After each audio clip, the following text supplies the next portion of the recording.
यह जो 50% का भारत पर टैरिफ लगाया है अमेरिका ने, और ये बार बार खबरें आती हैं कि बातचीत चल रहा है, समझौता हो जाएगा, अमेरिका मान जाएगा, ये जो बीच में अभी जो चल रहा है, ये क्या चल रहा है? 2025 में ऐसे 4 या 5 बारी ऐसी स्थिति पैदा हुई थी, भी डील ऑलमोस्ट हो चुका था, फिर नहीं हुआ। तो ये अभी तक हमें समझ में नहीं आ रहा कि क्यों नहीं हुआ, क्या बात थी, क्योंकि कोई सरकार हमें हिंदुस्तान की जनता को पारदर्शिता से या ट्रांसपेरेंसी से बता नहीं रही है कि क्या हुआ क्या था। डॉलर का जो महत्व, डॉलर का जो एक लीडरशिप रोल रहा है देश पूरे दुनिया के जो फाइनेंशियल आर्किटेक्चर में, वो अब गिरता हुआ दिख रहा है। पिछले 4 साल में जो बाकी जो देश हैं, ग्लोबल साउथ खासकर, उनके जो सेंट्रल बैंक्स हैं, उन्होंने सोना खरीदना, मतलब बेतहा सोना खरीद रहे हैं, और जितना सोना ज्यादा वो खरीद रहे हैं उतना डॉलर के खिलाफ एक वोट है। सोना इतना खरीदना और डॉलर कम करना अपने रिजर्व में, आप ये मान के चलिए कि डॉलर के खिलाफ एक वोट है, एंटी डॉलर वोट है। अमेरिका ने 1971 में रिचर्ड निक्सन ने अपने आप को गोल्ड स्टैंडर्ड से डॉलर को हटाया, और निक्सन साहब का ये मत था कि किसिंजर और निक्सन दोनों ने मिलकर करा कि भाई ये गोल्ड स्टैंडर्ड से डॉलर को हटाया और डॉलर को अलग से एक डॉलर की आइडेंटिटी बनाई जाए, और डॉलर को एक दुनिया का एक गोल्ड से भी बढ़ के एक आधार बनाया जाए दुनिया की जो फाइनेंशियल आर्किटेक्चर का। पहले गोल्ड हुआ करता था, 71 में उन्होंने गोल्ड से डॉलर को डीलिंग किया। उसी वक्त आपको याद होगा उन्होंने निक्सन साहब ने पेट्रो डॉलर, जो मिडिल ईस्ट से जो तेल खरीदते थे, मिडिल ईस्ट को उन्होंने फोर्स किया या परसुएट किया, थोड़ा बहुत फोर्स भी किया उस वक्त भाई मिलिट्री स्ट्रेंथ, तो कि भाई आप अपना तेल जो है वो भी डॉलर में बेचे, पेट्रो डॉलर। उससे पेट्रो डॉलर की स्थापना हुई। दुनिया को अमेरिका कर्जा देता था, मगर आज अमेरिका उस स्थिति में जिस स्थिति में ब्रिटेन सन जो 1920s या 30s में था, तो आज अमेरिका दुनिया से कर्ज ले रहा है, चाइना से, जापान से, सब जगह से अमेरिका कर्ज ले रहा है। इसलिए उनका जो कर्जा है वो चरम सीमा पे है। और मोदी जी इसके बजाय कि इस मामले को ठीक से, मतलब एक पारदर्शिता से या ट्रांसपेरेंट तरीके से एड्रेस करें, अब हम देख रहे हैं कि वो अपना कुछ और पॉलिटिक्स कर रहे हैं, नैरेटिव बिल्ड कर रहे हैं, सोमनाथ में जाके बैठे हुए हैं। नमस्कार साथियों, मैं अजय कुमार। अमेरिका के राष्ट्रपति डोनाल्ड ट्रंप ने एक ऐसे बिल की मंजूरी दी है जो अमेरिका के संसद में हाल फिलहाल में पेश होगा, जिसके मुताबिक अगर कोई देश रूस से कच्चा तेल और यूरेनियम या कुछ भी खरीदता है, तो वह अगर अमेरिका से व्यापार करेगा तो उस पर 500% टैरिफ लगाया जाएगा। और अमेरिका की तरफ से कारण यही बताया जा रहा है कि रूस यूक्रेन से युद्ध कर रहा है, तो जो रूस से व्यापार कर रहे हैं दरअसल वो यूक्रेन के जनसंहार में दोषी है। मगर इसका उल्टा भी तो देखिए, अमेरिका भी तो इजराइल की मदद करता है, लेकिन अमेरिका पर तो किसी ने प्रतिबंध नहीं लगाया। इजराइल गजा पर नरसंहार कर रहा है, और अमेरिका खुद रूस से इनरिच्ड यूरेनियम खरीदता है, फर्टिलाइजर खरीदता है। तो बहुत जटिल मामला है। इस पूरे मामले को विस्तार से समझते हैं। हमारे साथ हैं वायद के फाउंडिंग एडिटर और आर्थिक मामलों के जानकार एमके वेणु। तो सर, आपसे पहला सवाल ये होगा, यह जो 500% टैरिफ लगाने वाला जो बिल पेश किया जाने वाला है, इस कदम को देखते हुए आप क्या देख रहे हैं, क्या संकेत मिल रहा है अमेरिका की इकोनॉमी और ग्लोबल इकोनॉमी को लेकर के अमेरिका की तरफ से? थोड़ा इसे बताइए। देखिए अजय, इसको समझने के लिए हमें थोड़ा, अगर हम पीछे जाएं 1 साल पहले या उससे पहले भी जाएं, तो आपको याद होगा कि ये डोनाल्ड ट्रंप हमेशा ये कहते थे कि जो ब्रिक्स के देश हैं, उस पे अमेरिका सबसे ज्यादा उनको दंडित करेगा और सबसे ज्यादा टैरिफ उन पे लगाएगा। तो वो ब्रिक्स के बारे में क्यों ऐसा कहते थे, ये बड़ी इंपॉर्टेंट बात है। ये बात सही है कि इंडिया और अमेरिका के बीच में जो रिश्ते हैं बहुत ही पिछले 1 साल में बहुत ही गड़बड़ा गए, और खासकर ऑपरेशन सिंदूर के बाद ये कहा जाता है कि भाई मोदी और ट्रंप के बीच में कुछ ईगो प्रॉब्लम भी आई है।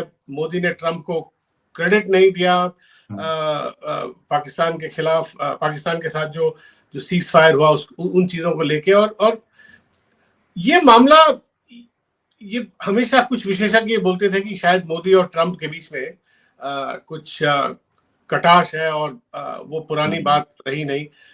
मेरा ये मानना है कि ये मोदी और ट्रंप दोनों के जो व्यक्तिगत जो इनके विचार है और इनका जो व्यक्तिगत रवैया है, उससे कहीं आगे उससे कहीं ऊपर ये मामला चल रहा है। ये एक स्ट्रक्चरल इश्यू है, जो अमेरिकन जो स्टेट जो है वो पिछले कुछ सालों से ब्रिक्स को एक बहुत बड़े थ्रेट के तौर पे देख रहा है, और ब्रिक्स में खासकर चाइना ब्रिक्स को लीड कर रहा है। आपने देखा होगा कि पिछले कुछ खासकर 1-2 साल में चाइना में बड़ी उपलब्धियां हुई है। चाइना ने यूक्रेन वॉर के बाद खासकर आपने देखा होगा, जो सोने के जो बड़े बड़े जो देश हैं, सेंट्रल बैंक्स, उन्होंने सोने की खरीदारी डबल कर दी है। और पिछले 4 साल में सोने की मात्रा जो बड़े सेंट्रल बैंक है, जो ग्लोबल साउथ कंट्रीज है, जिसमें ब्रिक्स भी आते हैं, सबने सोना रखना शुरू किया और डॉलर की मात्रा कम करी है। तो ये अमेरिका इसको एक थ्रेट के रूप में देखता है, और डी डॉलराइजेशन, कि भाई अमेरिकी डॉलर का जो दुनिया में बोलबाला हुआ करता था पहले, पिछले 3-4 दशकों में, वो पिछले 4 साल खासकर यूक्रेन वॉर के बाद, जब अमेरिका ने सैंक्शन जब डालना शुरू किया, रशिया पे जो कड़े सैंक्शन डाले, उसी के चलते तब तो तेल, जब बाइडेन एडमिनिस्ट्रेशन के दौरान तो तेल की खरीदारी वो अलाउ कर रहे थे, सैंक्शन ने डाला था अमेरिका ने, फिर भी रशियन जो कच्चा तेल रशिया को बेचने दे रहे थे, मगर ट्रंप ने आके उस पर भी रोक लगाई है। और आपने हाल ही में देखा होगा, रिलायंस ने, इंडिया की सबसे बड़ी जो रिफाइनिंग कंपनी, स्टेटमेंट दिया कि अब वो कच्चा तेल खरीदना बंद कर रहे हैं रशिया से। तो ये देखा गया कि किस तरह, आपने देखा होगा कि ट्रंप का जो ब्रिक्स के खिलाफ जो 500% जो टैरिफ लगाने का जो वो बिल लाने की कोशिश कर रहे हैं, उसमें अमेरिका के डॉलर को बचाने का एक मुहिम, एक कैंपेन चला रहे हैं। और आप इसको वेनेजुएला से भी जोड़ के देख सकते हैं। वेनेजुएला दुनिया में सबसे ज्यादा नंबर 2 पे ऑयल रिजर्व वेनेजुएला का है, 300 बिलियन बैरल, और इसकी कई ट्रिलियन डॉलर्स इसका वैल्यू लगाया जाता है। और ट्रंप और वेनेजुएला भी ब्रिक्स में आने की कोशिश कर रहा था, और वेनेजुएला भी चाइना और रशिया और इंडिया और ब्रिक्स के अंदर जो पिछले 3-4 साल से एक नया सिस्टम क्रिएट हो रहा है, जिसमें वो डॉलर से हटके अपने जो ट्रेड, जो खरीद बेच है, वो डॉलर से हटके अपनी लोकल करेंसी में करना चाहते थे, वो कर भी रहे। जैसे रशिया जो तेल बेचता है चाइना को, वो रशिया चाइना से युआन लेता है, डॉलर पे नहीं बेचता, और उसी युआन से वो चाइना से कई चीजें खरीदारी करता है। सऊदी अरब भी जो तेल बेचता है चाइना को, उस पे उसको युआन चाइना देती है, और युआन से सऊदी अरब भी चीजें खरीदता है। और ये चीजें चल रही हैं ब्रिक्स में, और ये बढ़ती हुई दिख रही हैं। इससे ट्रंप साहब जो है, वो डोनाल्ड ट्रंप काफी, मतलब, और अमेरिकन स्टेट जो है, वो एक डर पैदा हो गया उनपे कि डॉलर का महत्व कहीं कम होता दिख रहा है, कम हो भी रहा है, और इससे ज्यादा एकदम महत्व कम होगा तो अमेरिकी की जो लीडरशिप जो है, पूरे जो दुनिया की जो लीडरशिप है, जो डॉलर की लीडरशिप है, एक करेंसी की जो लीडरशिप है, वो कहीं खत्म ना हो जाए जल्दी। तो इसीलिए उन्होंने ये सारी मुहिम छेड़ी हुई है, और ये अगले 5 से 10 साल में डोनाल्ड ट्रंप और अमेरिका का ये पूरी उनकी कोशिश रहेगी कि किसी तरह ब्रिक्स और चाइना को खासकर, और ब्रिक्स ग्रुप को किसी तरह धमकी देके उनको डॉलर की तरफ, डॉलर ट्रेडिंग में वापस लाया जाए, और डॉलर से अलग उनकी जो ट्रेडिंग है, उनका सिस्टम है, उसको किसी तरह सबोटाज किया जाए। तो इस मुहिम में ये ट्रंप का और अमेरिका का एक बड़ा प्लान है, और इसमें इंडिया को वो ब्रिक्स में का भाग, इंडिया एक ब्रिक्स का अटूट भाग है, इंडिया ब्रिक्स में पार्टनर है। अब इंडिया को ये तय करना पड़ेगा कि वो अब डॉलर के साथ रहेगी या ब्रिक्स जो देश है और ब्रिक्स के साथ जो नए जो देश जुड़े 4-5, जिसमें ईरान भी है, जिसमें इंडोनेशिया भी है, इथियोपिया है, यूएई है, और सुना सऊदी अरब भी जुड़ने, और उसमें और भी कई 5-7-10 देश और जुड़ना चाहते हैं। तो उसमें इंडिया अपने आप को कहाँ देखता है? ग्लोबल साउथ वाले खेमे में देखता है, जिसमें रशिया, चाइना और सारे जो ग्लोबल साउथ, अफ्रीका, ये सारे देश हैं, या अमेरिका के जो फाइनेंशियल आर्किटेक्चर है, जो डॉलर की लीडरशिप है, वहां अपने आप को देखता है? तो ये अब इंडिया को तय करना पड़ेगा। ये इंडिया अब बीच वाला रास्ता नहीं अख्तियार कर सकती। अब फेंस सिटिंग इंडिया नहीं कर सकती। इसका मैं आपको एक संदर्भ भी देता हूं। जब पिछले साल जब ट्रंप ने जब बड़ी टैरिफ लगाई थी अप्रैल में, उसके बाद जयशंकर का एक इंटरव्यू लंदन में, एक इंटरव्यू उन्होंने दिया, एक थिंक टैंक था लंदन में, वहां पे उन्होंने इंटरव्यू में पहले ही ऐलान कर दिया कि हम तो अमेरिका के डॉलर सिस्टम के साथ हैं। जबकि उसके बाद आप देखें, तब ट्रंप ने 50% टैरिफ नहीं लगाया था इंडिया पे। तब जयशंकर साहब ये सोच रहे थे, हमारे विदेश मंत्री, कि अमेरिका से रिलेशनशिप अभी भी ठीक है, बनी रहेगी, तो किसी तरह उन्हीं के साथ चलेंगे और चाइना के खिलाफ। मगर अब बिल्कुल वो मामला उल्टा हो गया है, और अब देखने में आया कि ट्रंप इतना दंडित कर रहे हैं, इतना पनिश कर रहे हैं इंडिया को, कि अब इंडिया अपने आप को दूसरे खेमे में दिखती हुई नजर आ रही है। और साथ साथ आपने देखा होगा हाल ही में, पिछले हफ्ते में, कि इंडिया ने डिसीजन ये लिया है, बहुत बड़ा एक फैसला लिया है कि चाइना को अब हमारे सरकारी जो खरीदारी है उसमें भी टेंडर चाइना को पार्टिसिपेट करने देंगे। पहले चाइना में बैन लगाई थी। जो सरकार सबसे बड़ा, हिंदुस्तान का सबसे बड़ा जो स्पेंडर है वो सरकार है, इंफ्रास्ट्रक्चर है, टेलीकॉम है, खरीदती है सरकार, और उसमें जिसे गवर्नमेंट प्रोक्योरमेंट बोलते हैं। तो उसमें अब चाइना को भी शामिल होने की अनुमति अभी सरकार, अभी कुछ 3-4 दिन पहले डिसीजन लिया। उसका भी मेरे ख्याल मकसद यही कि अमेरिका को सिग्नल दिया जा रहा है कि अब हम तुम्हारे इस यूनिलैटरल आपका जो रवैया है उसको अब शायद नहीं सहेंगे। तो देखते हैं आगे क्या होता है। सर, आपने एक बहुत ही, मतलब क्या कहा जाए, आपने पूरी तस्वीर खोल के रख दी, हर उसके आयाम को बता दिया। तो थोड़ा अब एक एक करके आगे बढ़ते हैं। इसको बताइए कि यह जो 50% का भारत पर टैरिफ लगाया है अमेरिका ने, और ये बार बार खबरें आती हैं कि बातचीत चल रहा है, समझौता हो जाएगा, अमेरिका मान जाएगा, ये जो बीच में अभी जो चल रहा है, ये क्या चल रहा है, थोड़ा इसे भी बताइए। और ये क्या भविष्य के बारे में, अमेरिका और भारत के बारे में संकेत दे रहा है? आपने एक तरफ बता ही दिया कि चीन की तरफ से, भारत चीन की तरफ भी झुका हुआ दिखाई दे रहा, दिखा रहा है वो यूनिलैटरल, मतलब अमेरिका के आधिपत्य को उस तरह से नहीं स्वीकार करेगा जिस तरह से वो स्वीकारना चाहता है। तो थोड़ा इसे भी बताइए कि इधर बीच क्या हुआ। इसमें अजय हुआ ये कि जो, अगर आप पिछले हफ्ते जो अमेरिकी जो कॉमर्स, उनका जो कॉमर्स मिनिस्टर जो है, commerce secretary Lutnick, Howard Lutnick का अगर आप स्टेटमेंट देखें, तो उन्होंने ये कहा कि पिछले साल जुलाई में ये इंडिया और अमेरिका का जो ट्रेड डील तय हो चुका था, मगर इंडिया किसी वजह से उस पे उसको थोड़ा डिले कर रहा था। उतने में क्या हुआ, उतने में उन्होंने इंडिया को, मेरे ख्याल उन्होंने डेडलाइन दी इंडिया को। तो उस वक्त पीयूष गोयल ने, आपको याद होगा, एक बड़ा स्टेटमेंट दिया था कि India will work on in national interest, India will not follow deadline if it is not in national interest. तो उस वक्त, उसी दौरान अमेरिका ने ब्रिटेन और वियतनाम और इंडोनेशिया, फिलीपींस, उनके साथ डील कर ली। तो उनके डील होने के बाद लुटनिक साहब ने कहा कि इंडिया उनके पास वापस आया, बोला कि हम अब करना चाहते हैं आपसे डील। तो लुटनिक ने कहा कि भाई अब तो ट्रेन स्टेशन से निकल चुकी है, अब नहीं हो पाएगा। तो उसके बाद फिर ये तो जुलाई निकला, फिर उसके बाद फिर ये चीज रिवाइव हुई कि इंडो यूएस ट्रेड फिर दोबारा से, मतलब इस पे नेगोशिएशन शुरू हो गई है। और फिर सितंबर में, फिर आपको याद होगा 50% जब टैरिफ लगा रशियन ऑयल को ले 25% रशियन ऑयल की खरीदारी की वजह से, और उसके अलावा 25%, तो टोटल 50। तब फिर से ये नैरेटिव बना कि भाई दोबारा से इंडो यूएस ट्रेड डील वापस चर्चा पे आ गया, और अभी बिल्कुल सील होने वाला है। और इसमें ट्रंप का भी स्टेटमेंट आया था मेरे ख्याल अक्टूबर नवंबर में आया था। फिर कहा गया कि भाई दिसंबर तक हो जाएगा। तो कुल मिला के 2025 में ऐसे 4 या 5 बारी ऐसी स्थिति पैदा हुई थी, भाई डील ऑलमोस्ट हो चुका था, फिर नहीं हुआ।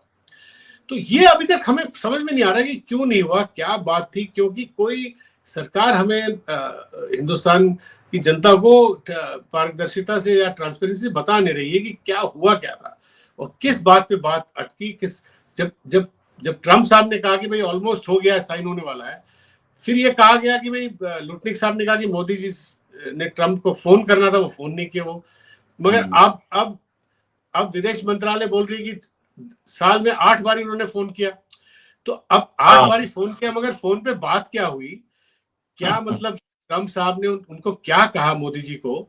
और जब ये अगर ट्रम्प साहब ने कहा कि भाई डील ऑलमोस्ट तय हो गया है और सब कुछ अनाउंस हो जाएगा, तो क्यों नहीं हुआ? तो भाई ये तो सिर्फ हमें सरकार ही बता सकती है। मगर सारी दुनिया, मैं कहूंगा अजय, इस बात से बिल्कुल अचंभित है कि सब ने डील कर ली, अमेरिका से, चाइना ने डील कर ली, सब ने कर ली, ब्राजील ने भी डील कर ली कुछ महीने पहले, और केवल इंडिया ऐसा देश क्यों बचा है जो डील नहीं कर पाया ट्रम्प के साथ। तो इसका नहीं कर पाया, जबकि पिछले साल ऐसे 4 या 5 मौके हैं जहां पे सरकार ने कहा होने जा रहा है, ट्रम्प ने भी कहा, डोनाल्ड ट्रम्प ने होने जा रहा है। अब विदेश मंत्रालय बोल रही है कि 8 बारी मोदी जी ने उनसे बात करी, क्या बात करी, क्यों नहीं हो पाया? ये इस पे कोई ट्रांसपेरेंसी नहीं है अजय। और इसमें सबसे मतलब चिंताजनक बात यह है कि 1 साल हो गया, इतनी बड़ी अर्थव्यवस्था है, दुनिया की चौथी सब बड़ी अर्थव्यवस्था, और इसमें आप सोचिए सारे बिजनेस वाले लोग, विदेशी निवेशक जो हमारे प्राइवेट सेक्टर वाले, जो डोमेस्टिक सेक्टर में, सब इंतजार कर रहे हैं कि भाई क्लैरिटी आएगी, ये क्या किस तरह की डील होने वाली है। क्योंकि जब तक क्लैरिटी नहीं आएगी, जब तक अनिश्चितता रहेगी, तब तक आपको फॉरेन इन्वेस्टमेंट आते हुए नहीं दिखेगा। और विदेशी निवेशक बाहर वेट कर रहा है, इंतजार कर रहा है कि कब हिंदुस्तान की जो नीतियां हैं, जो ट्रेड डील है यूएस के साथ, और जो नीतियां हैं कि भाई रुपया कितना और गिरेगा, क्योंकि वो ट्रेड डील से वो लिंक्ड है।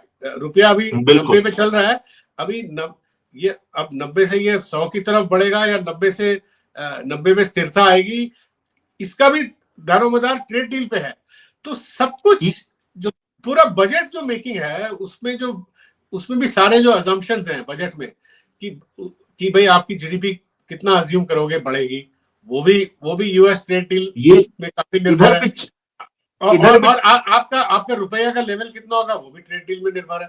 तो मेरे को चिंता ये हो रही है कि ये बजट सर पे आ खड़ा हुआ है और अभी तक कोई आश्वासन नहीं है कि ट्रेड डील कब होगा। तो ये एक बहुत ज्यादा चिंताजनक बात है।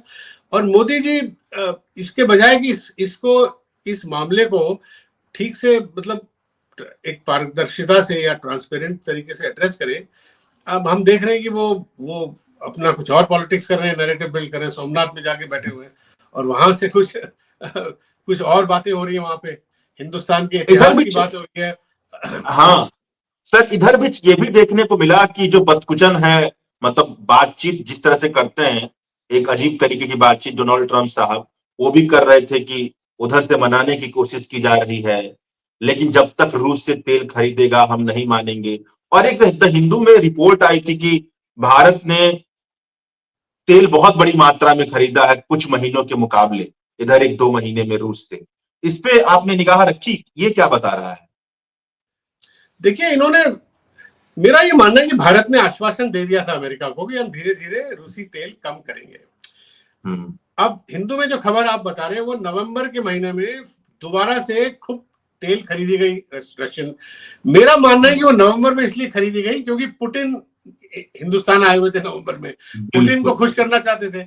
पुतिन के साथ उन्होंने रशिया के साथ बड़ा एग्रीमेंट किया है कि अब हमारा ट्रेड जो है वो अब $100 बिलियन होगा 2030 तक। इस वक्त इंडिया रशिया ट्रेड मेरे ख्याल कुछ 70 बिलियन के आसपास है, मगर वो 70 बिलियन में जो 90% केवल तेल का ही व्यापार है। तो आप सोचिए, अगर उसके बाद पिछले 3-4 हफ्तों में, नवंबर में ये पूरा नैरेटिव बिल्ड हुआ कि रशिया के साथ बहुत जबरदस्त गहरी एक मित्रता और ट्रेड और चीजों पे बढ़ेगी, साइंस, टेक्नोलॉजी, डिफेंस, हर चीज पे। उसके बाद एकदम से देखा गया कि दिसंबर खत्म होते होते, साल का अंत होते होते, ट्रम्प साहब ने फिर से अपनी धमकी देना शुरू किया और भी उसको अपना जो एक धमकी देने का जो उनका भी एक वो होता है, उसको बढ़ाया, उसका डेसिबल लेवल जो है वो बढ़ाया। और उसी दौरान ये 500% जो आपका जो ओरिजिनल सवाल है, जो ब्रिक्स नेशन पे 500% वो तो उसी दौरान हुआ है। और उसी दौरान आपने देखा होगा एक हफ्ता पहले या 10 दिन पहले एक रिलायंस जो है सबसे बड़ी जो तेल रिफाइनिंग कंपनी इंडिया की, उन्होंने स्टेटमेंट दिया कि हम तो रशिया से तेल खरीदना बंद ही करें। मुझे लगा कि वो रिलायंस इसलिए वो स्टेटमेंट दे रहा था क्योंकि रिलायंस को शायद ये डर था कि उनका भी ग्लोबल बिजनेस है, कहीं उन पे सैंक्शन ना लग जाए। और हालांकि मेरा मानना है कि उस मामले पे भाई ये तो बहुत बड़ा एक पॉलिसी डिसीजन है, उसमें सरकार को कुछ बोलना चाहिए था। सरकार ने रिलायंस को आगे कर दिया और रिलायंस ने उन्होंने अपनी सफाई पेश करना शुरू किया। मगर अभी तक आप नोट कीजिए, सरकार से अभी तक हमें कोई क्लैरिटी नहीं आई है कि रशिया से हम कितना तेल 2026 में खरीदेंगे। बिल्कुल कम करेंगे, क्योंकि रशिया का जो शेयर था इंडिया के कच्चे तेल के आयात में 35% हो गया था, बढ़ के सबसे ज्यादा। बिल्कुल। अब यूक्रेन से पहले 1% था। तो अब सरकार को ये बिल्कुल क्लियरली बताना होगा कि ये हमारे लिए नहीं, हमारे तुम्हारे लिए, दुनिया के निवेशकों के लिए भी बताना होगा कि अब कच्चा तेल रशिया से कितना कम करेंगे। जो रशिया का जो शेयर है हमारे कच्चे तेल के आयात में, जो 35% तक पहुंच गया था, नवंबर में भी था, वो अब गिर के 10% होगा, 5% होगा, 2% होगा। तो ये तो अब इनको खुल के बताना बहुत जरूरी है, नहीं तो सब चीजें जो है इस वक्त जो हिंदुस्तान के जो संदर्भ में सारी चीजें बिल्कुल हवा में है। अभी कुछ क्लैरिटी नहीं है और अनिश्चितता जो है 2026 में अनिश्चितता बिल्कुल चरम सीमा पे है। अगर ऐसा चलता रहा तो जैसे अभी पिछले हफ्ते जो हमारे जो अरविंद सुब्रमण्यम है, जो चीफ इकोनॉमिक एडवाइजर, सलाहकार, जो अरुण जेटली मोदी सरकार में थे 2014 से 19 तक, उन्होंने कहा है कि अगर अनिश्चितता इस तरह अगर होती रहेगी, बरकरार रहेगी, तो विदेशी निवेशक तो भागता ही रहेगा, मतलब देश छोड़ के जाएगा। और पिछले एक महीने में बिल्कुल विदेशी निवेशक काफी अपना हिंदुस्तान से बेच के, अपना एसेट बेच के बाहर चले गए हैं। तो ये बहुत बड़ी चिंताजनक बात है। अब सर ये थोड़ा अब हम लोग इस पे बात करते हैं, जो दूसरा पहलू है डी डॉलराइजेशन का। बुनियादी तौर पर थोड़ा हमारे दर्शकों को आप बताइए कि अंतर्राष्ट्रीय बाजार में डॉलर की जो स्थिति है, उसका बाजार पर कितना पकड़ है, कितना प्रतिशत हिस्सा इंटरनेशनल ट्रेड का डॉलर पर होता है, और डॉलर की हाल फिलहाल क्या स्थिति है, उसके मूल्यों में गिरावट देखी जा रही है, वो गिरावट क्या संकेत दे रहा है, थोड़ा इसे बताइए। देखिए, ये बात अमेरिकी इकोनॉमिस्ट और विशेषज्ञ भी बोल रहे हैं कि डॉलर का जो महत्व और डॉलर का जो एक लीडरशिप रोल रहा है देश, पूरे दुनिया के जो फाइनेंशियल आर्किटेक्चर में, वो अब गिरता हुआ दिख रहा है। इसके दो संकेत हैं अजय। पहला संकेत ये है कि जैसे मैंने बोला, पिछले 4 साल में जो बाकी जो देश हैं ग्लोबल साउथ खासकर, उनके जो सेंट्रल बैंक्स हैं, उन्होंने सोना खरीदना, मतलब बेतहा सोना खरीद रहे हैं। और जितना सोना ज्यादा वो खरीद रहे हैं, उतना डॉलर के खिलाफ एक वोट है। सोना इतना खरीदना और डॉलर कम करना अपने रिजर्व में, आप ये मान के चलिए कि डॉलर के खिलाफ एक वोट है, एंटी डॉलर वोट है ये। इसका मुझे आपको एक आंकड़ा देता हूं।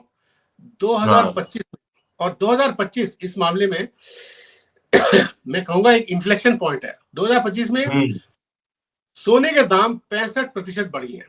सोचिए आप, 65%। पिछले 35 साल में 65% एक साल में सोने के दाम कभी नहीं बढ़े। सिंगल ईयर में 65% सोने के दाम पिछले 35 साल 40 साल में नहीं बढ़े। और अब डॉलर पे आ जाइए, डॉलर तकरीबन 10%, 9.6 10% नीचे गिरा है। गिरावट। जो डॉलर इंडेक्स है वो एक बास्केट है, डॉलर इंडेक्स और जो देश की करेंसी उसकी तुलना में डॉलर का वो होता है। डॉलर 9.6% 10% लेके चलिए गिरा है। दर्शकों के लिए कि डॉलर की कीमत में कमी आई है, 65% बढ़ी है, डॉलर की कीमत 10% गिरी है। तो आप इससे ही अंदाजा लगा सकते हो कि डॉलर की स्थिति, इसीलिए ट्रंप साहब है और जो अमेरिकन सिस्टम है थोड़ा घबराया हुआ है। और मैं इसी को मैं वजह मानता हूं कि उन्होंने वेनेजुएला पे जाके कब्जा किया है, क्योंकि जो वेनेजुएला के जो पूरा जो ऑयल रिजर्व अगर आप पकड़ लें तो वो सोचते हैं कि शायद उस वजह से डॉलर पे थोड़ा कॉन्फिडेंस बढ़े। हाँ, चाइना पे कॉन्फिडेंस कम हो, क्योंकि चाइना वेनेजुएला से पूरा कच्चा तेल खरीदने का उनकी पूरी प्लानिंग थी, और वो भी युआन से खरीदने की प्लानिंग थी, डॉलर से नहीं। तो वो भी अमेरिका को चिंता थी कि वेनेजुएला जो इतना बड़ा तेल प्रोडक्शन वाला देश है, वो चाइना को तेल बेचेगा और युआन लेगा, डॉलर नहीं, और उस युआन से वेनेजुएला चाइना से और चीजें खरीदेगा। तो आप सोचिए, युआन की बढ़ती हुई एक बढ़ता हुआ उनका एक इन्फ्लुएंस और डॉलर का गिरता हुआ, इसी को अटैक करने के लिए उन्होंने, मेरे हिसाब से उन्होंने वेनेजुएला पे कब्जा किया है। और ये जो चीज है, ये यूक्रेन वॉर के बाद ये सब देशों में, ये अमेरिका के जो रवैये के प्रति, जो यूनिलैटरलिज्म जो है अमेरिकन, उसके प्रति सब देशों को बहुत एक डर सा पैदा हो गया है, जिस वजह से वो डॉलर अपने अपने सेंट्रल बैंक में डॉलर कम, यहां तक कि हिंदुस्तान भी आप देखिए पिछले 4 साल में ये आंकड़ा है कि आरबीआई ने भी सोना अपने रिजर्व में बढ़ाया और डॉलर कम किया है। जबकि इस दौरान इंडिया ये कहता रहा कि हम अमेरिका के साथ हैं। जैसे मैंने आपको बताया, जयशंकर ने भी ये बोला पिछले साल कि हम अमेरिकी आर्किटेक्चर, फाइनेंशियल डॉलर आर्किटेक्चर के हम साथ हैं। मगर आरबीआई उसका उल्टा कर रहा था, आरबीआई गोल्ड बढ़ा रहा था, डॉलर कम कर रहा था। और इंडिया भी ब्रिक्स में इस सिस्टम का भाग है, जहां पे लोकल करेंसी ट्रेडिंग इंडिया ने साइन किया है। जैसे रशिया, चाइना और जो साउथ अफ्रीका, ब्राजील आपस में लोकल करेंसी ट्रेड कर रहे हैं, इंडिया भी वही करता है। जैसे इंडिया ने रशिया से काफी जो तेल लिया है, वो उसमें रुपया दिया है रशिया को। और रशिया वो रुपये को लेके बैठा हुआ, वो रशिया सोच रहा है उस रुपए से हिंदुस्तान से क्या खरीदेगा। वो खैर वो बात तो उनके आपस में जो चल रही है।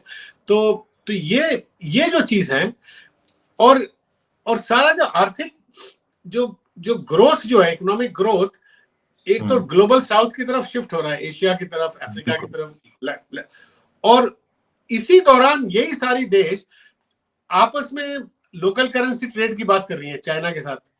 तो इससे अमेरिका सबसे ज्यादा भयभीत है, और सबसे ज्यादा उनको डर इसी का लग रहा है कि डॉलर की गिरावट एकदम से ना आए। और दूसरा, अमेरिका का कर्जा भी बहुत बढ़ गया है। अमेरिका का आपने हमेशा देखा होगा, ये इतिहास बताता है, एक जमाने में जब वर्ल्ड वॉर से पहले ब्रिटिश पाउंड का बोलबाला होता था, तो ब्रिटिश पाउंड का वीकनेस क्यों आया? ब्रिटिश पाउंड इसलिए वीक हुआ क्योंकि ब्रिटिश जो दुनिया को कर्ज दिया करता था, अब दुनिया का कर्जदार हो गया, दुनिया से कर्ज लेना शुरू कर दिया, और उसी वजह से पाउंड की गिरावट आई और डॉलर ऊपर आया। क्योंकि उस वक्त वॉर के बाद अमेरिका एक नेट क्रेडिटर था, दुनिया को अमेरिका कर्जा देता था। मगर आज अमेरिका उस स्थिति में, जिस स्थिति में ब्रिटेन सन जो 1920s या 30s में था, तो आज अमेरिका दुनिया से कर्ज ले रहा है, चाइना से, जापान से, सब जगह से अमेरिका कर्ज ले रहा है। इसलिए उनका जो कर्जा है वो चरम सीमा पे है। मतलब इस पे तो अमेरिकी जो अर्थशास्त्री, उन्होंने, आप बहुत लिटरेचर है इसमें, आप पढ़ेंगे, वो लोग बहुत बहुत चिंता व्यक्त करते हैं कि अमेरिका जो इतना जो डेट एक्सप्लोजन है, डेट बॉम्ब है जो अमेरिका जिसमें बैठा हुआ है, वो भी एक कारण है कि डॉलर के प्रति थोड़ा विश्वास कम होता दिख रहा है।